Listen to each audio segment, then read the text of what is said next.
This year, Fresh Air turns 50. When Terry Gross was hired out of Buffalo, New York in 1975 to come host an afternoon talk show here in Philadelphia, she found herself at the head of a ragtag show on a station that was kind of sleepy. When I came here, WHYY, which was then WUHY, was such a kind of quiet station, mostly classical music. It had a very small listenership. I thought, I'm not staying here very long, probably. You know? Originally, a show called Fresh Air launched in 1973. That show was really loosely structured so that members of the mostly volunteer staff could sign up to do interviews with whoever they wanted. When I came, it's like, I'm going to be doing the interviews. You're not going to be able to just like sign up. And also, I'm going to choose the music, and the music is going to be jazz, blues, folk music, rock and roll, punk rock. And so a lot of listeners were like, what? Punk rock on my radio station? No way. I'd get a lot of complaints. 50 years and more than 15,000 interviews later, Terry Gross is still in Philadelphia, still at WHYY, and still asking people questions. Terry Gross has been the blueprint for everyone who's done this work. A lot of people, through my addition to the show, have asked me questions like, there's so much I don't know about Terry Gross. We listen to these long, intimate conversations with Terry, but I don't know much about Terry. Actually, we do know a lot about Terry. We know about how Terry's mind works because every day we listen to her have these long-form conversations with people, and it's through her questioning we learn and understand the way she sees the world, how she thinks about the world. When I first came to the show, Terry sat down and gave me a little tutorial. She spent about a half an hour talking about how they do things. You kind of plan the interview in chapters. You want to break it into segments because it's going to be edited. But she said, nothing that I tell you should interfere with you being you. I mean, you bringing your own best insight, because that's why you're here. Over the course of 50 years, Terry Gross has done thousands upon thousands of author interviews, which has had a measurable impact on book sales in places like this, Huxley and Hero, in downtown Wilmington, Delaware. So the owner, Claire Vandenbroek, put these little tags on the shelves that say, this was heard on NPR, this was heard on Fresh Air. You have the people coming in saying, hey, I heard about this great book. I don't know what it's called, but the author sounded great. They had an interview on NPR. And we're like, yes, I know what that book is. And in many ways, these are the moments that I think booksellers live for, right? It's that moment that, yes, I do know what you're looking for. I have exactly that right here. Terry Gross wrote her own book, All I Did Was Ask. It's a collection of interviews she did for the radio. It's her only book. After that, I said, never again, because it was so time consuming and so hard to do that and a daily show at the same time. That was like insane. I don't like enjoy writing. I'm fine writing like intros and stuff like that. But tell me like to write a book and it's like, no, I have no fantasy of writing like a fabulous novel or a great memoir. Like, no, thank you. I'd rather do something else. Whereas I really love doing radio. I really love doing interviews. 50 years of Fresh Air means 50 years of driveway moments, and this is where they're stored. This is the Fresh Air tape archive here at WHYY, and here, this is one of Tanya's favorite moments.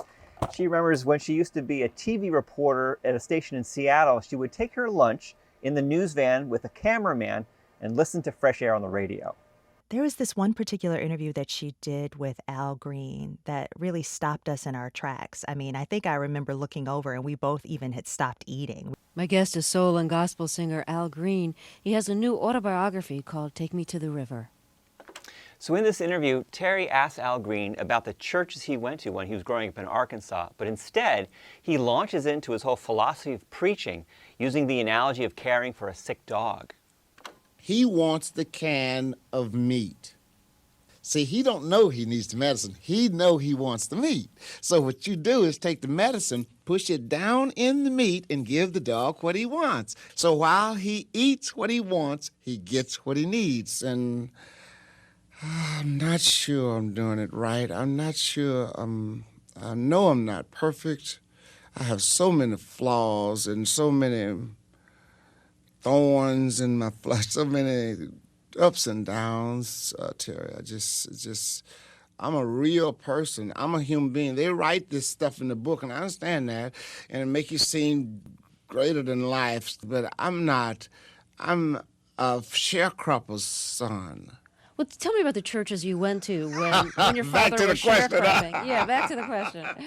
I love it.